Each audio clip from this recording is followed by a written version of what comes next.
The question on a lot of people's lips is, would the MVP track club consider coaching Elaine Thompson here once more, given all that transpired after Tokyo Olympic and her recent struggles? Well, to be honest, I mean, I have a lot of sympathy for Elaine. Right? I could have seen the situation happen when she got married, coming when she got married. I'm only disappointed that she didn't see it. She was not stronger to resist the various pulls on her, But What's good, my beautiful peeps? It is a boy Jumpy. Now, before I do play the full interview, I want everybody to listen thoroughly and listen the full interview, because Stephen Francis said a lot of important things, from the fact that it is nearly impossible for the MVP club to, take back Elaine Thompson, and to why he felt disrespected from Elaine Thompson's actions. But as I said, I want everybody to watch the full interview and listen to what Stephen Francis has to say. Now, before I do play the full interview, remember to drop a like and subscribe, as it helps out a lot and will be greatly appreciated. Now, enough of me talking, check out the full clip. So it is not. When she left, somebody asked me what I think going to happen to her. And I said, well, the first thing she has to do is stay healthy. And believe me, that is that is harder than you think. I said, somebody with her, like her, who is as finely tuned as her, is going to break down multiple times per month or even per week. And the key challenge is to keep her healthy.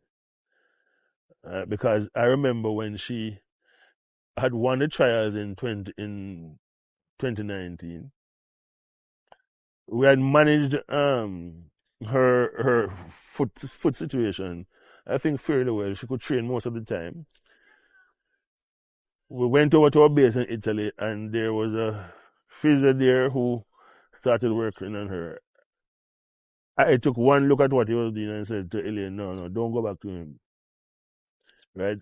What we are doing here, what we were doing in Jamaica, let us leave. Let us keep doing that, because we can use that to manage your situation. I don't think she listened, and it went to a point where she could hardly walk. But she learned from that, and I think I managed to convince her that, look, you are going to be okay for 2020, 2021. So, but as I said before, when she does listen and try to follow the advice that I give her most of the time, the problem is that she is not alone in her family, and that, I think, makes the situation untenable from all perspective. And there's no way that you can coach an athlete who that if you tell her to do X, right, there is somebody else who's going to be telling her to do to do Y, who she may trust just as much as you, even though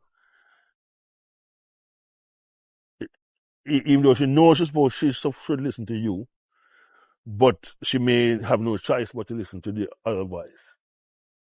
For family tension and peace at home and blah, blah, blah. So, I mean, coaching her in the future is, quite frankly, to me, is near impossible. And as I said, we have a lot of young girls, not so young girls, 20-something girls who I feel are can dominate the world of sprinting in the next 3 to 4 years. And so therefore, I'm a person who likes challenges, and then plus, I mean, when she left, I don't think she ever once said that Coach Francis and Sean Manboard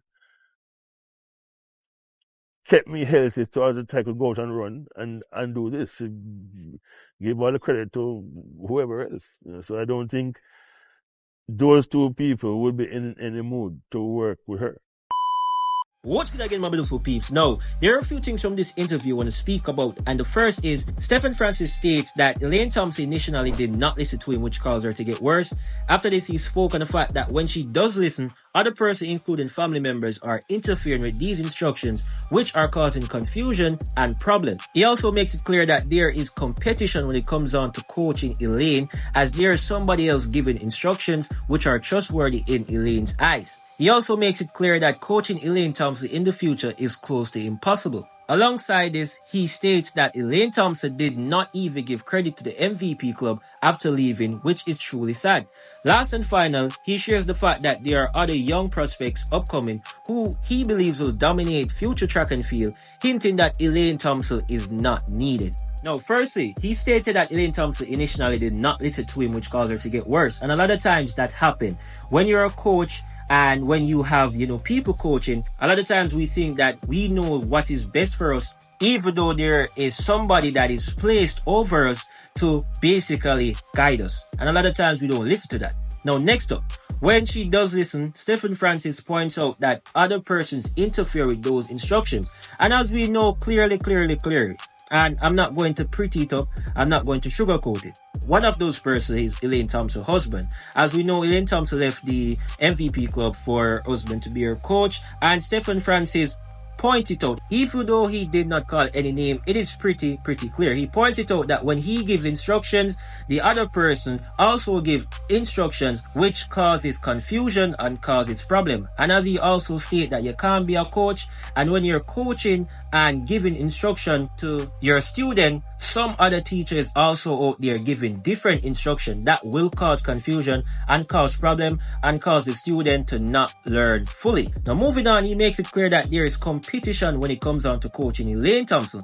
Now, as I just stated, when you are a teacher, coaching or giving instructions to your student, and you have another teacher also giving instructions but is different, then trust me, there is going to be confusion, there's going to be problem. And that is what arises in Elaine Thompson's situation. And he also adds the fact that that other person is trustworthy in Elaine's eyes. And as I said, I'm not going to sugarcoat it. That person is Elaine Thompson's husband. Elaine Thompson are going to say, all right, that is my husband. I love him and I know that he's doing what's best for me. It's obvious that was what happened. Now, moving on, he makes it clear that coaching Elaine Thompson in the future is close to impossible. It goes back to the same marriage situation. He feels as if Elaine Thompson needs to get away from any other distractions. That is what he's trying to say.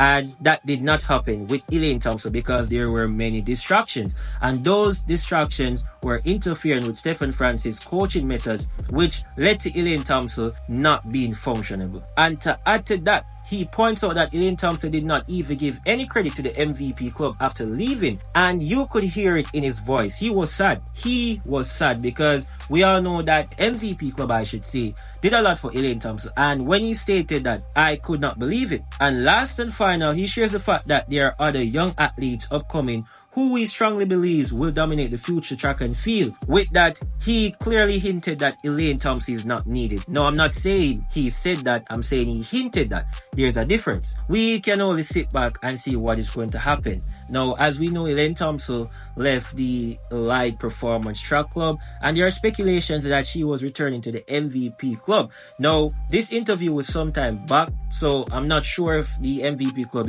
changed their mind. But as I said, we only can sit back and see what will happen. It would be nice to see, Elaine Thompson training with the MVP club again. But my peeps, I'm not going to say anything more. Remember to drop a like and subscribe, show some love. But thank you for your time and thank you for watching. It's your boy Jamfi, and as usual, I'm out.